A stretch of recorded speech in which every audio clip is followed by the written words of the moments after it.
case the right people are here.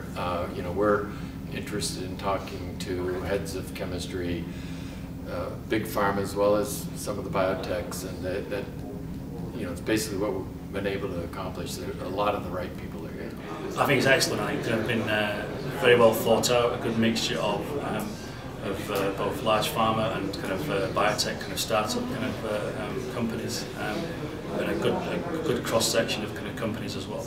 Again, it's really great because we have key people, we have senior director, VP, and so on. So we are really discussing with the right level of scientists. Very good, very good. You really have the opinion leaders in the field, as I said, and a broad diversity, people coming from very small virtual biotechs all the way up to the top 5 pharma. So you basically meet all the people you want to see.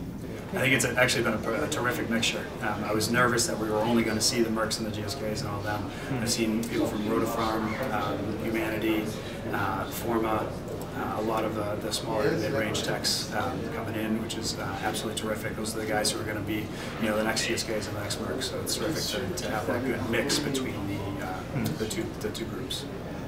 We have people who see heads of medchem for large pharma. We have people at the director levels, and we have people from the small pharma as well. You know, companies that only have 1 or 2 chemists there. I think there's a nice diversity of levels.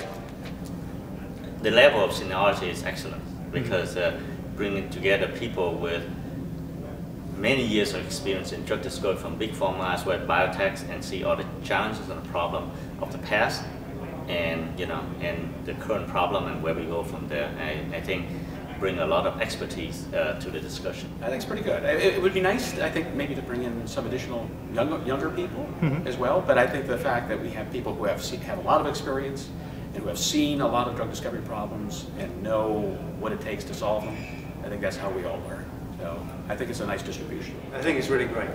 Yeah, you know, there's a really good mix of both big and small pharma and small biotech that really, you know, with an enormous diversity of therapy area interests and scientific platforms, which I think is very interesting. I think it's about right. You know, I mean, there are people you can get who are more senior in the organization, but they've kind of lost touch with the execution of the science in many cases. And if there's too junior, they haven't quite had the experience to deal with the strategic issues that come up. So it's a good balance.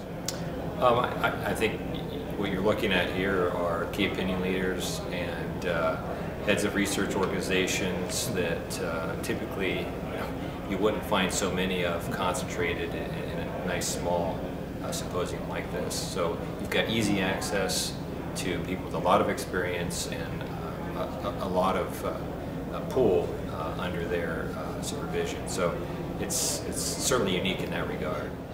I think there is a good level of both in terms of seniority and diversity.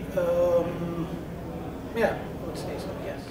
It's a good mix, a very good mix of that. I mean, it's actually the individuals that can make a difference in the projects that they're working on, so it's important to be speaking with them. Yeah, it's amazing. I never seen a conference like that. Yeah, I think so. I can notice that maybe this year is a little bit more people from academia than last time. In the industry, yeah, I think there is people from big industry, big pharma, and also many people representing small biotech.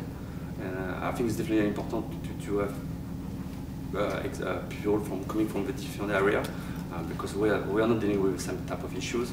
So I think it's good to have this type of meeting that you guys are organizing where we can meet, and that's great for that for sure.